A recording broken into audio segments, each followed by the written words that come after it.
Good evening and welcome back to the Crime Folio. We appreciate you joining us once again as we prepare to pull back another layer of the darkness that surrounds us. Tonight, our journey takes us to a place synonymous with Dreams Hollywood. But beneath the Klieg lights and celluloid fantasies lies a different reality, a landscape of fractured ambitions and whispered secrets. Here, where fame is a currency and illusion is a craft, the line between performance and reality can blur, sometimes with fatal consequences. We will explore the stories of those whose final act was not written in a script, but in the cold, unyielding ink of an unsolved mystery.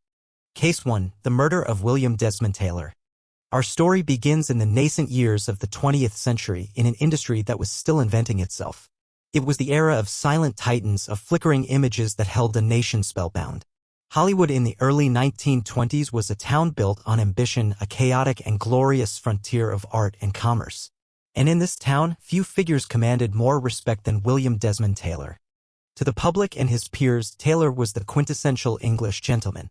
At 50 years old, he was handsome, erudite, and impeccably dressed. He was a veteran of the screen, having transitioned from actor to one of the most successful directors at famous Players Lasky, which would later become the colossal Paramount Pictures. He was the president of the Motion Picture Directors Association, a man who spoke with authority and carried himself with a quiet dignity that seemed to rise above the industry's burgeoning scandals. He was, in short, a pillar of a community desperately in need of respectability. But like the flickering images he projected onto the silver screen, Taylor's life was a carefully constructed illusion. The man known as William Desmond Taylor was born William Cunningham Dean Tanner in Ireland. In 1908, in New York, he was a successful antiques dealer, married with a daughter named Ethel. Then one day he simply vanished. He walked out of his life, leaving his family with no word, no explanation, reinventing himself on the other side of the country as a man of the cinema. This foundational secret, this schism in his identity, was the first crack in the pristine facade. It was a ghost from a past he believed he had buried, a ghost that would, in the end, be violently resurrected. The setting for our first act is a quiet, respectable bungalow court at 404 B South Alvarado Street, Los Angeles. Taylor's home was a reflection of his public persona.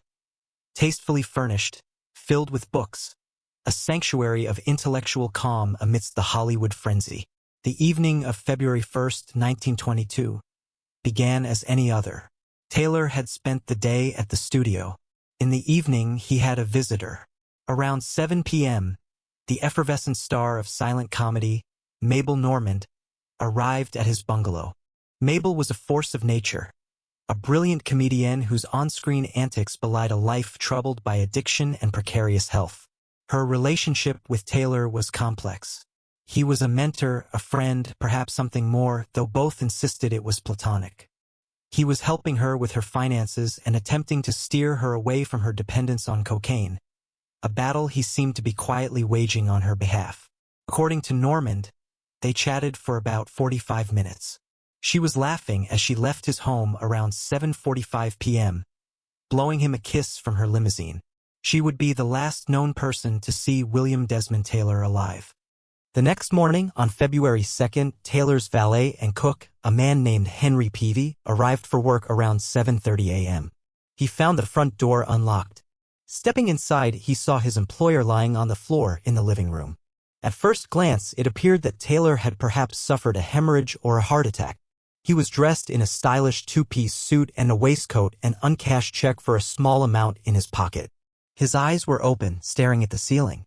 There was a small amount of blood near his mouth. Peavy, in a state of panic, ran to a neighbor's and called a doctor. The doctor arrived, examined the body, and concurred with the initial assessment: death by natural causes. A crowd began to gather. Neighbors, seeing the commotion, alerted a friend of Taylor's, the actor Charles Mallory. It was Mallory who, upon reaching the bungalow, saw something that had been missed. He noticed a dark stain on the back of Taylor's fashionable tweed jacket. As others rolled the body over, the illusion of a peaceful death was shattered. There, plain as day, was a small, neat hole. William Desmond Taylor had been shot in the back. What followed was not a clinical police investigation, but a scene of pure Hollywood chaos. Before the Los Angeles Police Department could properly secure the area, the bungalow was swarmed. Studio executives, actors, friends, and reporters descended upon the home like vultures. A man identified as a studio bigwig was seen stooping over Taylor's desk, rummaging through his papers. Another was seen near the fireplace, and the faint smell of burning paper was noted by some. It's widely believed that in these crucial first hours, evidence was systematically removed or destroyed. Love letters, business documents, anything that might tarnish the image of the studio or its stars, vanished into the pockets of powerful men whose first instinct was not justice, but damage control. The crime scene was compromised beyond recognition. The investigation was hobbled before it even began. The police, when they finally took control, found a scene of baffling contradictions. There were no signs of a struggle. Taylor's wallet, containing a significant amount of cash, and a diamond ring on his finger were untouched, ruling out a simple robbery. On his desk, they found his mail, including a letter from his bank noting an overdraft and a pack of cigarettes brand Turkish, though Taylor was known to smoke a different, more expensive brand. A pink silk nightgown, monogrammed with the letter M, was found in a drawer, a tantalizing clue that would ignite a firestorm of speculation. The autopsy revealed that Taylor had been killed by a single shot from a .38 caliber pistol. The bullet was an older, obsolete type. The killer, it seemed, had stood behind him as Taylor was perhaps facing his front door, ready to let someone in or out. The shot was fired at close range. The director would have fallen almost instantly, dead before he hit the floor. Who had pulled the trigger? The LAPD was now faced with a list of suspects as dramatic and complex as any movie script. The first and most public suspect was Mabel Normand. As the last person to see him alive, she was immediately under a microscope. Her interview with the district attorney, Thomas Lee Woolwine, was a disaster. Distraught and likely under the influence, her testimony was erratic and inconsistent. The press, smelling blood, portrayed her as a drug-addled flapper whose connection to the murdered director was scandalous. The letters that Taylor was supposedly keeping for her letters from men that could have been used for blackmail were rumored to be the items burned in the fireplace by studio fixers. Though no concrete evidence ever linked her to the crime, the scandal was a devastating blow. Her career, already fragile, never recovered. She would die of tuberculosis just 8 years later, a ghost haunted by a crime she likely did not commit. Then came the second M. The pink nightgown and a trove of passionate, almost hysterical love letters discovered in a secret compartment of Taylor's desk pointed to another star, Mary Miles Minter. Mary was a 19-year-old ingenue, a golden-haired beauty who had been molded into a star by her ferociously ambitious mother. She was deeply, obsessively in love with the 50-year-old Taylor. Her letters, signed Your Dearest, were filled with declarations of undying love for a man who, by all accounts, viewed her as a child and gently rebuffed her advances. He was, in his own way, trying to protect her, not just from herself, but from her mother. This brought investigators to the formidable Charlotte Shelby, Mary's mother. Shelby was the archetypal stage mother, a woman who lived vicariously through her daughter's fame and controlled every aspect of her life and career with an iron fist. She saw Taylor's influence over Mary as a direct threat. He was encouraging Mary to seek independence, something Shelby could not tolerate. Several witnesses claimed to have heard Shelby threaten to kill Taylor. More damningly, it was discovered that Charlotte Shelby owned a .38 caliber pistol, a rare model that she kept with her for protection, and that she had a box of the same unusual, old-fashioned bullets that had killed Taylor. The theory was potent. Shelby, in a rage, had gone to Taylor's bungalow to confront him. Or perhaps she had followed Mary there and waited for her to leave before committing the act. When questioned, Shelby was evasive and contradictory. At one point, she feigned a nervous breakdown. At another, she suggested her daughter Mary might be the killer, a shocking act of maternal betrayal. For years, the district attorney considered her the prime suspect.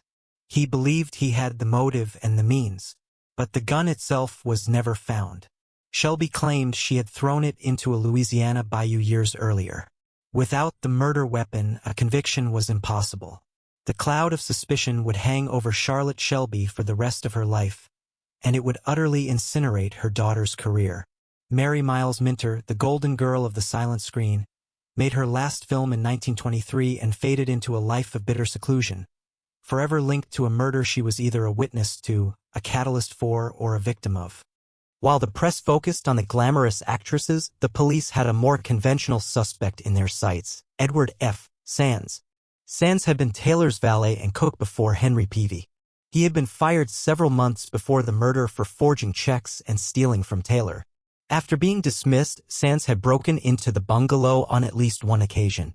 He had a criminal record and had served time in the military where he would have learned to handle a firearm. Most suspiciously, after the murder, Edward Sands vanished.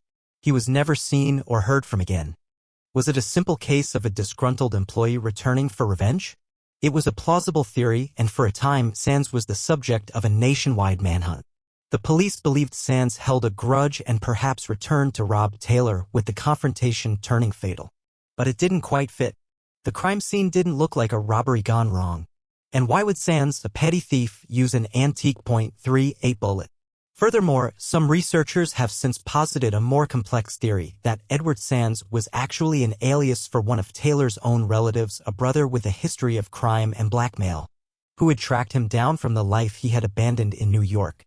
If true, the murder was not about a Hollywood squabble but about the violent collision of two worlds, the past and the present, a reckoning for the man who was once William Dean Tanner. But with Sands gone, this too remained a dead end. Over the years, the case grew colder. But the whispers never stopped. Every few years, a new theory would emerge. A new deathbed confession would be reported, each one adding another layer of myth to the original crime. The valet, Henry Peavy, who found the body, had his own history of arrests for social vagrancy, a euphemism at the time for homosexual activity. Could the murder have been the result of a lover's quarrel? A secret life that even Taylor's closest friends didn't know about? This theory, too, was explored but led nowhere. Perhaps the most dramatic and haunting postscript to the case came 42 years after the murder. In 1964, a retired actress named Margaret Gibson lay dying from a heart attack. In her final moments, she reportedly confessed to a neighbor. She said, "I killed William Desmond Taylor." Gibson, who had worked under the name Patricia Palmer in the 1910s, had been a minor actress at the studio where Taylor worked. She had been arrested in 1917 on charges of prostitution and opium dealing. According to her confession, Taylor had refused to give her a role in one of his films because of her scandalous past, and in a fit of rage, she had gone to his home and shot him. She claimed she did it while wearing men's clothing to disguise herself. It was a shocking, out-of-the-blue confession from a figure who had never been considered a suspect. But it was also the rambling of a dying woman made decades after the fact with no evidence to support it. Was it a final, desperate grasp for a footnote in the history books, or the unburdening of a soul that had carried a terrible secret for over 4 decades? We will never know. The murder of William Desmond Taylor was more than just an unsolved crime. It was a watershed moment for Hollywood.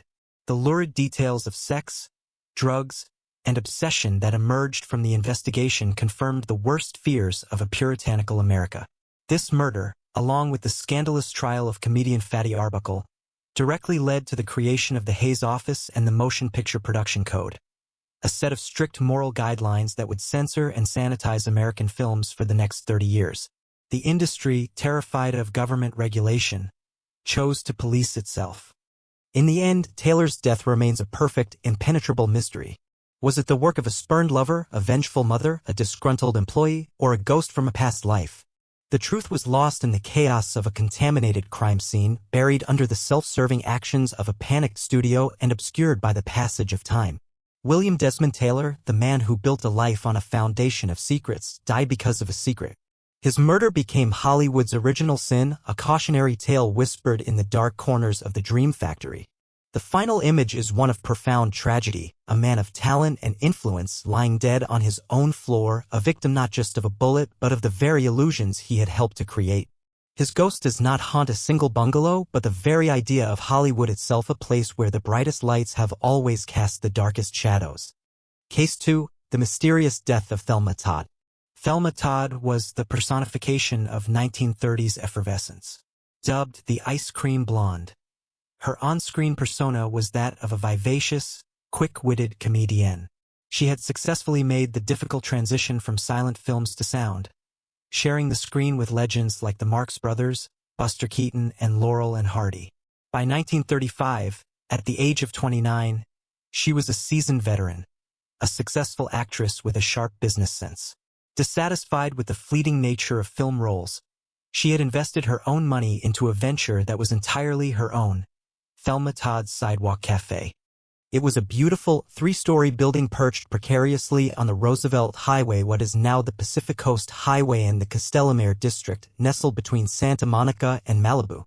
The ground floor housed the popular cafe, a hotspot for tourists, locals, and Hollywood elite. The second floor was a private club, and Thelma herself lived in a lavish apartment on the third floor. She shared this life and her business with her lover and partner, a mercurial film director named Roland West. West, a man nearly twice her age, was known for his atmospheric, proto-more silent films, but his career had stalled with the advent of sound. He was a man of intense moods, known to be possessive, controlling, and deeply jealous of Thelma's vibrant social life. Above the main building, carved into the steep cliffside, was a private garage. To reach it from the highway required ascending a formidable set of 270 concrete steps. It was here, in this remote, almost theatrical setting, that Thelma Todd's final, tragic scene would unfold. Our story begins on the night of Saturday, December 14, 1935. Thelma was in high spirits. She attended a party at the Trocadero nightclub on the Sunset Strip held in her honor by the actors Stanley Lupino and his daughter, Ida. By all accounts, Thelma was the life of the party. She drank champagne, laughed with friends, and seemed to have no cares in the world. However, witnesses noted a brief but tense exchange between Thelma and her ex-husband, the infamous agent and mob associate, Pat DiCicco. DiCicco was a man with a reputation for a violent temper. Their short-lived marriage had been notoriously turbulent. After the argument, Thelma seemed to brush it off, continuing to enjoy the evening. Around 3:45 a.m., Thelma left the party. Her chauffeur, Ernest Peters, drove her home. They arrived at the cafe building at approximately 4 a.m. on Sunday morning. It was here that the first crucial, undisputed event of the mystery occurred. Thelma found herself locked out of her own apartment. She had forgotten her key. Peters offered to help her wake someone up or break in, but Thelma, seemingly unconcerned, told him not to bother Roland West. She said she would handle it herself and sent him home. Ernest Peters was the last person to definitively report seeing Thelma Todd alive and well. What happened in the hours between Thelma being dropped off at her own doorstep and the moment of her discovery is a black hole of speculation. A void filled with conflicting testimonies and sinister possibilities. Monday morning, December 16th, dawned cool and gray. Thelma's maid, May Whitehead, arrived for work. She noticed that Thelma's Lincoln Phaeton, a distinctive chocolate-brown convertible, was not in its usual spot. Concerned, she went up the long flight of stairs to the garage Thelma shared with Roland West. The garage door was closed. She opened it. The scene inside was one of quiet, surreal horror. Thelma Todd was slumped forward in the driver's seat of her car. She was still dressed in her glamorous party attire, a sequined blue silk gown, a mink wrap, and expensive jewelry. Her head was tilted to the side, resting against the steering wheel. There was a smear of blood on her face and another small, dark stain on her dress. The car keys were in the ignition, which was turned on, but the engine was silent, the battery dead. The air inside the garage was thick with the faint, sweet, and deadly smell of gasoline and exhaust fumes. The initial call to the police reported a probable suicide. The Los Angeles Police Department arrived, followed shortly by the district attorney's office. The prevailing theory, which formed almost instantly, was one of tragic accident. The story they constructed was simple and plausible. Locked out and not wanting to wake the notoriously ill-tempered Roland West, Thelma had climbed the 270 steps to the garage. It was a cold night. She decided to get into her car and run the engine to keep warm while waiting for the household to wake up. Tragically, she fell asleep and succumbed to carbon monoxide poisoning. The Los Angeles County Grand Jury, after a brief and seemingly perfunctory investigation, agreed. They ruled her death accidental with no evidence of foul play. The case was officially closed. But for those who knew Thelma and for those who looked closer at the evidence, this explanation was not just unsatisfactory, it was impossible. The official story was a house of cards, and with the slightest scrutiny, it began to collapse. The first and most glaring inconsistency was Thelma's physical condition. She had supposedly climbed 270 steep, outdoor concrete steps in the dark. Yet her delicate, high-heeled evening slippers showed no signs of scuffing, and the hem of her long gown was pristine, free of dirt or snags. How was this possible? Then there was the state of her body. The initial police report noted only a small trickle of blood from her nose. However, friends who saw the body at the mortuary, including her close friend and fellow actress Zaisa Pitts, were horrified. They claimed Thelma's face was bruised and that there was evidence of a more significant injury, suggesting she had been in a physical altercation. The official autopsy, conducted by Dr. A.F. Wagner, did note contusions on her throat and a broken nose, but he cavalierly dismissed them as insignificant, suggesting she might have simply slumped forward and hit her face on the steering wheel. This explanation failed to account for the throat bruises. The timeline also began to unravel. Roland West claimed he was asleep and heard nothing. He stated he and Thelma had a strict rule: if she was locked out, she was to stay out for the night, a rule born of his anger at her late-night socializing. This painted him as cold and controlling, but not necessarily a killer. However, his story changed. He initially told police he hadn't seen or spoken to Thelma since Saturday afternoon. Later, he admitted he had a brief, angry exchange with her through the locked door on Sunday morning. Which version was true? Furthermore, several witnesses came forward with accounts that shattered the official timeline.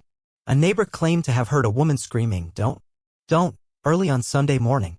A private detective, hired by a rival of West's, claimed he saw Thelma being driven down the coast highway around 3 a.m. Sunday, long after she was supposedly dropped at home in a car with a swarthy, dark-complexioned man.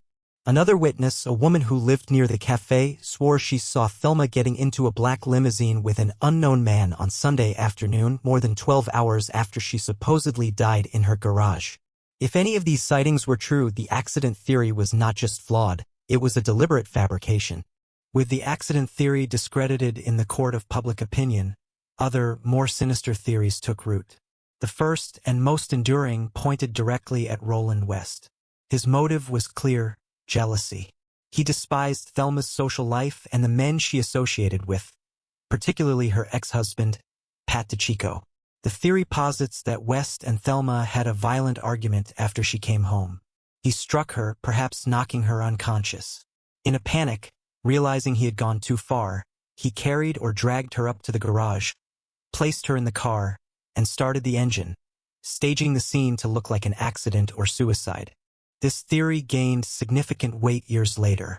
Jewel Carmen, Roland West's ex-wife, was interviewed before her death and reportedly claimed that West had confessed the entire thing to her on his own deathbed in 1952. According to Carmen, West had rigged a device that would allow him to monitor Thelma from his room, and he had seen her arrive. He went down, argued with her, and the fight escalated. He had, essentially, admitted to killing her. While a deathbed confession is powerful, it is also hearsay, impossible to verify. West was dead and could not defend himself. The second major suspect was Thelma's abusive ex-husband, Pat DiCicco. Known as a hothead and an enforcer for mobster Lucky Luciano, DiCicco had a well-documented history of violence towards Thelma. Friends reported seeing bruises on her throughout their marriage. He had been at the party that night and they had argued. Could he have followed her home? Or, knowing she would be locked out, could he have waited for her?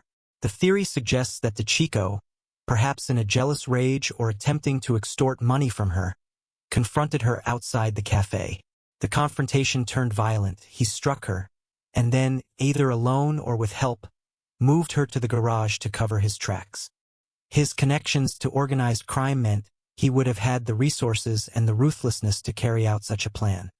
This leads to the third and most cinematic theory, a mob hit orchestrated by Charles Lucky Luciano himself. Thelma's Sidewalk Cafe was a lucrative, all-cash business in a prime location. The story goes that Luciano wanted to force Thelma to let him run a high-stakes, illegal casino on the third floor of her building. Thelma, fiercely independent and protective of her business, flatly refused. The party at the Trocadero, hosted by her friends, was allegedly a show of support, a way for the Hollywood community to tell the mob to back off. Luciano, insulted by her defiance, allegedly gave the order to have her leaned on. Pat DiCicco, his lieutenant, was the man to do it. The plan wasn't necessarily to kill her, but to intimidate her. However, Thelma fought back, and the situation escalated, resulting in her accidental death, which was then hastily covered up. A strange, anonymous phone call received by the district attorney's office during the investigation seemed to support this. An unidentified man claimed Thelma had been scheduled to meet a big shot on Sunday to give him her final answer about the casino. When she refused again, she was killed. The caller hung up before he could be traced. So what truly happened to the ice cream blonde? Did she die by tragic misadventure, a victim of a cold night and a locked door? Was she the victim of a jealous lover, a man whose control she was trying to escape? Was it a final, brutal act of domestic violence at the hands of a tempestuous ex-husband? Or was she a casualty of war, a businesswoman who bravely stood up to the mob and paid the ultimate price? The grand jury's hasty verdict of accidental death served a purpose. It quieted the story down, protecting the powerful interests of the Hollywood executives or mob figures who did not want a prolonged, messy murder investigation. The truth was likely a combination of the tangled elements. It is highly probable that Thelma Todd was assaulted by someone she knew, West or DeChico being the most likely candidates. The evidence of a physical struggle is too compelling to ignore. Whether her death in the garage was a deliberate murder or a panicked cover-up of a manslaughter is the question that lingers. Thelma Todd's death marked the end of an era of innocence for the movie-going public. Her on-screen persona was one of unbreakable good cheer, a woman who could get into any scrape and emerge with a witty retort and a smile. The reality of her death, violent, sordid, and shrouded in conspiracy, was a brutal counterpoint to her cinematic fantasy. Her cafe, the symbol of her independence, became her tombstone. Her ghost, it is said, still lingers on that stretch of coast, a beautiful, laughing woman in a sequined gown, forever locked out, forever waiting for a key that will never come, her final punchline a riddle that has never been solved. Case 3. The disappearance of Jean Spangler. Jean Elizabeth Spangler was not yet a name that audiences would recognize. At 26, she was on the periphery of fame, a beautiful, auburn-haired woman with a warm smile who had secured a handful of uncredited bit parts in major films. She was a dancer in When My Baby Smiles at Me, a walk-on in a Rosalind Russell picture, a face in the crowd. She was a contract player at the lower rungs of the studio system, working tirelessly, taking any role offered, supplementing her meager income with work as a dancer at clubs like the Florentine Gardens. But Jean's life was more complicated than that of the typical starlet. She was a single mother. Her world revolved around her 5-year-old daughter, Christine. By all accounts, Jean was a doting and devoted parent. She lived with Christine, her mother Florence, and her brother in a sprawling apartment complex in the Park La Brea district, a middle-class enclave that felt a world away from the glitz of Beverly Hills. Her life was a constant, exhausting balancing act. Auditions and dance rehearsals by day, caring for her daughter by night. Her ambition was fueled not just by a desire for fame, but by the need to provide a stable life for her child. This maternal devotion is the core tragedy of her story. It is the anchor that makes her eventual disappearance so profoundly unnerving. Her personal life had been turbulent. A brief and tempestuous marriage to a plastics manufacturer named Dexter Benner had ended in a bitter divorce in 1946. They fought relentlessly, primarily over the custody of Christine. Jean had initially been awarded custody, but Benner accused her of neglecting the child in favor of late-night parties, calling her an unfit mother. She, in turn, accused him of being cruel and failing to pay child support. It was a classic, ugly Hollywood divorce, a battle of accusations that left deep scars. By 1949, they had settled into a fragile truce, but the animosity lingered just beneath the surface. The evening of Friday, October 7, 1949, began with this familiar domestic tension. Jean needed to meet with Dexter to discuss a late child support payment. Around 5 p.m., she left her daughter in the care of her sister-in-law, Sophie, who also lived in the complex. Jean explained her plans for the evening. First, she would meet Dexter. Afterwards, she told Sophie she had to go to a studio for a night shoot on a new film. She kissed Christine goodbye, promised she would see her in the morning, and walked out of the apartment, disappearing into the cool Los Angeles dusk. She was wearing a green suit with a brown tweed coat. It was the last time her family would ever see her. The next morning, Saturday, October 8th, Jean had not returned. Sophie, initially annoyed, became worried as the hours ticked by. This was not like Jean. She never stayed out all night without calling to check on Christine. Sophie's first call was to Dexter Benner. He was immediately defensive, claiming he hadn't seen Jean in weeks and knew nothing of a planned meeting. Her second call was to the movie studios. No one had ever heard of a night shoot being scheduled for Jean Spangler. Her third call was to the police. She filed a missing person report. For 2 days, there was nothing. No word from Jean, no sign of her. The police treated it as a routine case. Perhaps she had simply run off with a new boyfriend, a common occurrence in a city of transient souls. They questioned Benner again, who stuck to his story. They spoke to Jean's friends, who described her as being in good spirits, excited about her career prospects, but also worried about money. Then, on Sunday, October 9th, the case took a sharp, sinister turn. A clerk from a department store was walking her dog near an often overlooked entrance to Griffith Park, a vast, rugged expanse of wilderness in the heart of the city.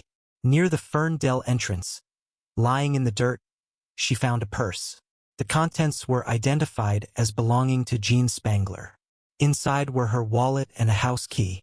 But two things immediately caught the attention of the investigators who arrived on the scene. The first was that the purse's strap was broken, as if it had been ripped from her shoulder in a struggle. The second was a single, unfinished note tucked inside. The note was not written in Jean's hand, but it was addressed to someone. It was brief, cryptic, and would become the central enigma of the entire case. It read, "Kirk, can't wait any longer. Going to see Dr. Scott. It will work best this way while Mother is away." The discovery of the purse, the evidence of a struggle, and this baffling note transformed the case from a routine missing person file into a sensational Hollywood mystery. The LAPD, along with hundreds of volunteers, launched one of the largest searches in the city's history. For days, they scoured the 4,200 acres of Griffith Park's canyons and trails. They searched on foot, on horseback, and from the air. They found nothing. No body, no weapon, no shred of clothing. It was as if Jean Spangler had been erased from the face of the earth, leaving only her purse and its cryptic message behind. The investigation now split, chasing the phantoms conjured by the note. The three key phrases, Kirk, Dr. Scott, and while Mother is away, sent them down three distinct and disturbing paths. The first and most explosive lead was the name Kirk. In 1949, there was one Kirk in Hollywood whose fame was rapidly ascending. Kirk Douglas. At the height of the investigation, Douglas, who was vacationing in Palm Springs, called the police himself. He had heard his name connected to the case on the radio and wanted to clear the air. In a frank and cooperative interview, he admitted to the police that he knew Jean Spangler. They had worked as extras on the same film a few months prior, and he had taken her out a few times. He described it as a casual, brief fling, nothing serious. He insisted he had not seen her or spoken to her in weeks. He provided a rock-solid alibi for the night of her disappearance, which the police quickly verified. He was, without a doubt, not involved. However, during his interview, he provided a piece of information that lent credence to the second part of the note. He told investigators that during one of their conversations, Jean had confided in him that she was pregnant, though she did not say who the father was. This revelation gave enormous weight to the Dr. Scott theory. In the pre-Roe v. Wade era, seeing a doctor was a common euphemism for seeking an illegal abortion. These procedures were dangerous, often performed by unlicensed practitioners in back rooms, and frequently resulted in complications, including death. The police theory became that Dr. Scott was the alias of an abortionist. Jean, finding herself pregnant and unmarried, a career-ending situation for a starlet in 1949, had sought a secret procedure. The note, "It will work best this way while Mother is away," seemed to confirm this. Jean's own mother, Florence, was out of town visiting relatives in Kentucky at the time, giving Jean the privacy she needed. The theory was that the abortion had gone horribly wrong. Jean had died during the procedure, and the panicked doctor, to avoid a murder charge, had disposed of her body. But this theory had its own glaring holes. Why was the purse left in Griffith Park, miles away from any known location associated with Jean? And what about the ripped strap? It suggested a violent abduction, not a voluntary trip to a clandestine clinic. Was the purse planted as a deliberate misdirection? Or had something happened on the way to the clinic? The police launched an exhaustive search for every Dr. Scott in Southern California, interviewing dozens of physicians. They found no one connected to the case. The name, like the man himself, was a ghost. This led investigators back to the first person Jean was supposed to meet, her ex-husband, Dexter Benner. His motive was clear and compelling. He wanted sole custody of their daughter, Christine. Jean's disappearance would grant him that wish instantly. His alibi, initially firm, began to crumble under scrutiny. His new wife, Lynn, who had at first told police that Dexter was with her the entire evening of October 7th, changed her story. She now told investigators that he had indeed left the house for several hours that night, returning late. When confronted with this, Benner became evasive. He couldn't or wouldn't provide a clear account of where he had been. He remained the prime suspect in the eyes of many detectives, a man with a powerful motive and a broken alibi. But with no body and no physical evidence, they could not charge him. As the weeks turned into months, a fourth, even darker theory began to emerge, one that connected Jean Spangler to the shadowy world of organized crime. Friends told police that Jean had recently been running with a fast crowd. Specifically, she had been seen in the company of two high-ranking associates of the notorious Los Angeles mob boss, Mickey Cohen. Their names were Davey Ogle and Frank Nicoli. Ogle was a bookie and Cohen's enforcer. Nicoli was another tough in his syndicate. Jean had been seen with them at parties in Los Angeles and Palm Springs. The timing was chilling.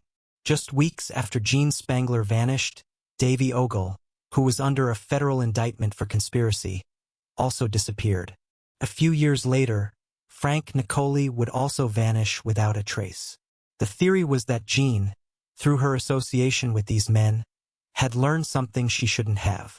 Perhaps she overheard a conversation about their criminal enterprises, or about Ogle's plan to flee the country to avoid prison. In the world of the mob, a person with dangerous knowledge is a liability. Was her disappearance a professional hit? A clean, quiet elimination orchestrated by men who specialized in making people vanish? This theory could even explain the purse and the note. A mob hit would be sophisticated. They might have planted the purse and the cryptic note as a brilliant piece of misdirection, a red herring designed to send the police chasing after a jilted lover or a back-alley abortionist, while the real reason for her disappearance, organized crime, remained hidden in the shadows. It was a terrifyingly plausible scenario. The years passed. The case grew cold, but it never fully faded away.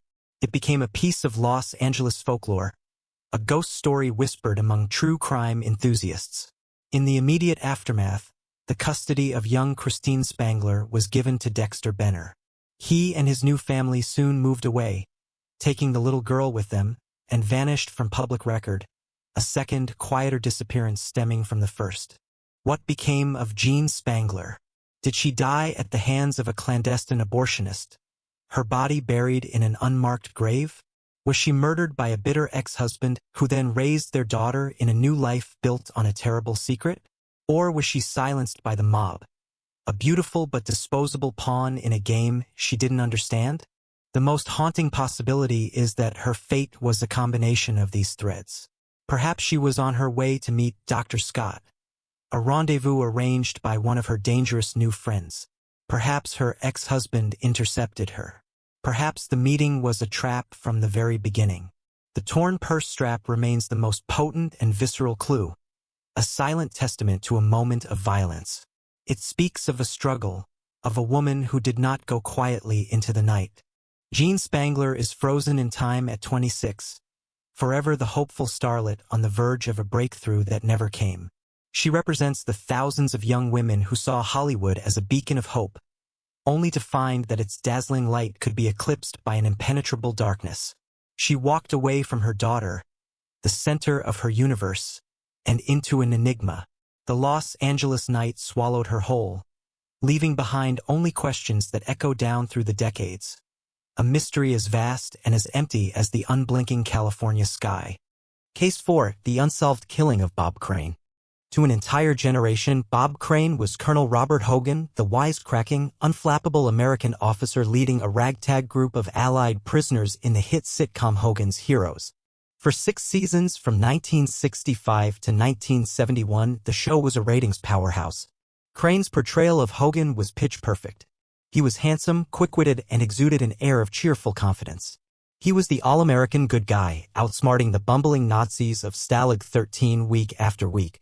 The show made him a household name and one of the most recognizable stars on television. Before Hollywood, Crane had been a highly successful radio DJ known for his upbeat personality and masterful drumming skills, a talent he often showcased on television. He cultivated an image as a devoted family man, a devout Catholic married to his high school sweetheart with whom he had 3 children.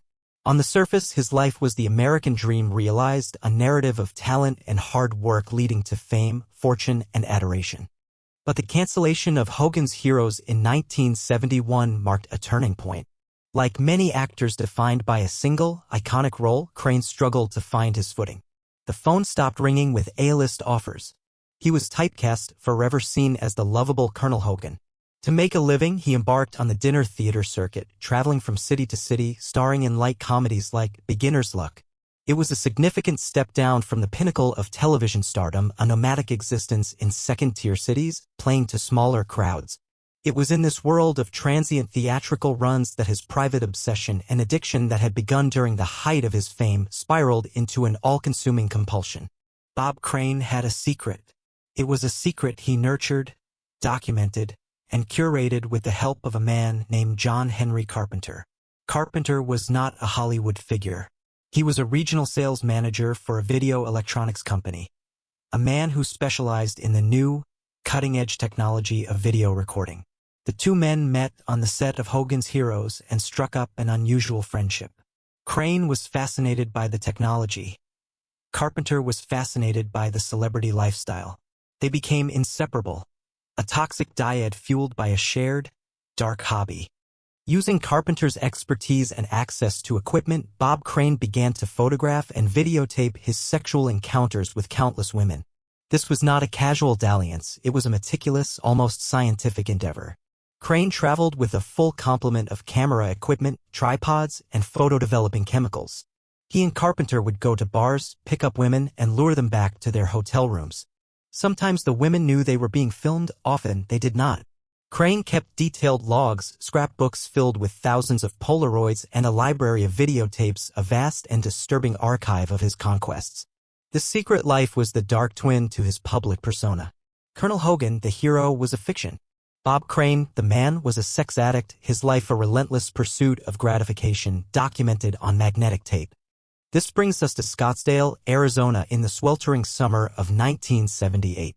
Crane was in town for a run of his play, Beginner's Luck, at the Windmill Dinner Theater.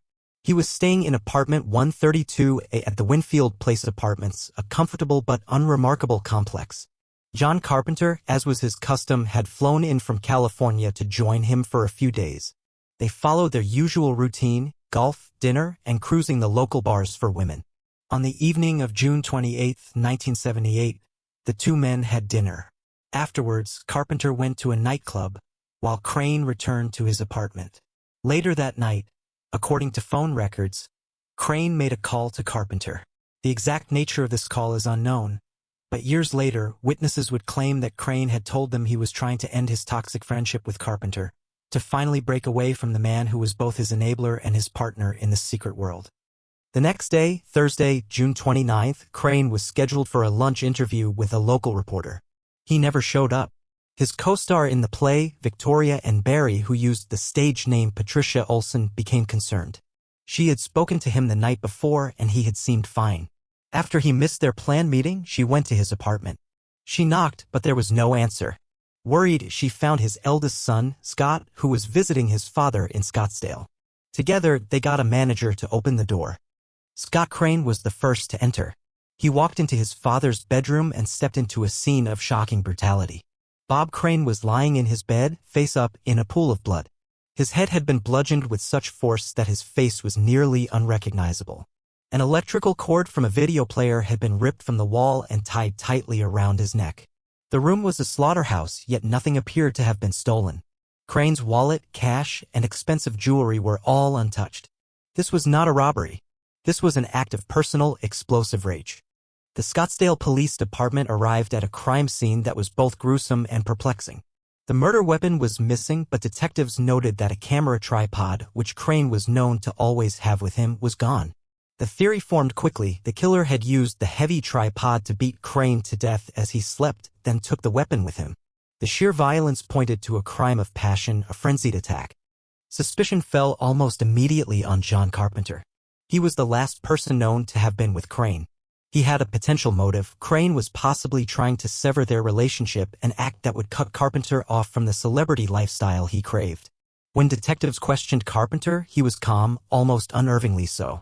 He claimed he had left Scottsdale on an early morning flight, hours before the body was discovered. He seemed to have an alibi. But the police found something that tied him directly to the scene. Inside Carpenter's rental car, which he had dropped off at the Phoenix airport, crime scene investigators found several small blood smears on the passenger door. The blood type matched Bob Crane's. More damningly, an officer who was processing the car at the rental agency before it was officially impounded took a photograph of the car's interior. In that photograph, on the inside of the driver's side door, was a small fleck of what appeared to be brain tissue, which was later missing when the car was formally examined by the crime lab. This suggested that either the tissue had been lost or, more sinisterly, deliberately removed. The evidence seemed compelling, but it was also problematic for 1978. DNA testing did not yet exist. A blood type match was not definitive proof. The chain of custody for the rental car was messy, and the disappearing brain tissue created a major hole in the prosecution's potential case. John Carpenter denied everything. With no murder weapon, no confession, and only circumstantial evidence, the Maricopa County Attorney's Office felt they did not have enough to secure a conviction. For years, the case went cold. John Carpenter went back to his life in California, a free man living under a permanent cloud of suspicion. The investigation became a quiet obsession for detectives in Scottsdale. They never gave up. As forensic technology advanced, they saw a new opportunity. In the early 1990s, armed with new methods for analyzing old evidence, the case was reopened. In 1992, 14 years after the murder, John Henry Carpenter was arrested and charged with the first-degree murder of Bob Crane. The 1994 trial was a media sensation. It was the moment the public was forced to confront the sordid reality of their beloved Colonel Hogan. The prosecution laid out its case. Crane wanted to end his friendship with Carpenter, and Carpenter, in a fit of rage, drove to Crane's apartment, was let in by the unsuspecting star, and murdered him in his sleep with his own tripod. They presented the blood evidence from the car, arguing that new photographic enhancement techniques made the bloodstains clearer. They presented the testimony of witnesses who claimed Crane was trying to distance himself from Carpenter. The defense, however, systematically dismantled the prosecution's case. They argued that the blood evidence was inconclusive and could have been planted or contaminated during the shoddy 1978 investigation. They highlighted the lack of any other physical evidence tying Carpenter to the room. There were no fingerprints, no forced entry. The missing brain tissue was proof of a botched investigation, not of guilt. They created reasonable doubt by suggesting that any number of jealous husbands or boyfriends of the women Crane slept with could have had a motive to kill him. After a 2-month trial, the jury deliberated. The verdict came back, not guilty. John Carpenter walked out of the courtroom a free man for the second time. He maintained his innocence until his death in 1998, just 4 years later. With Carpenter's acquittal and subsequent death, the murder of Bob Crane became officially, and likely permanently, unsolved. Did the Scottsdale police have the right man all along, but fail to convict him due to the limitations of their time? The evidence, however flawed, points more strongly to Carpenter than to any other phantom suspect. The intimate nature of the crime, the use of Crane's own equipment as a weapon, the entry into his apartment without force suggests a killer who was known to the victim. Bob Crane's story is a profound tragedy, a cautionary tale about the corrosive nature of addiction and the dangers of a life split in two. The affable, smiling man on the television screen was a mask, a carefully constructed persona that concealed a deep and desperate compulsion. In the end, it was not a fictional Nazi guard who brought him down, but a demon from his own secret world. He was bludgeoned to death in his sleep, a victim of the very lifestyle he had so meticulously documented. The final, horrifying image is not of Colonel Hogan, but of a deeply troubled man, killed in a lonely apartment, leaving behind a legacy forever stained by the secrets he kept, and a murder mystery that remains a dark, indelible blot on the sunny facade of Hollywood. William Desmond Taylor, Thelma Todd, Gene Spangler, Bob Crane.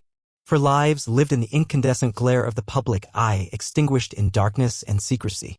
Hollywood is a town that manufactures dreams, but it also creates ghosts. Not the spectral figures of folklore, but the ghosts of unanswered questions, of justice denied, of stories without a final act. These mysteries endure as a stark reminder that beneath the glitz and the glamour, the human capacity for desperation and violence remains. The final truth of what happened in these rooms is locked away forever, held by shadows that never speak. The darkness holds these stories, but it does not have to hold you. We thank you for joining us at the Crime Folio. Rest easy and may your dreams be peaceful. Good night.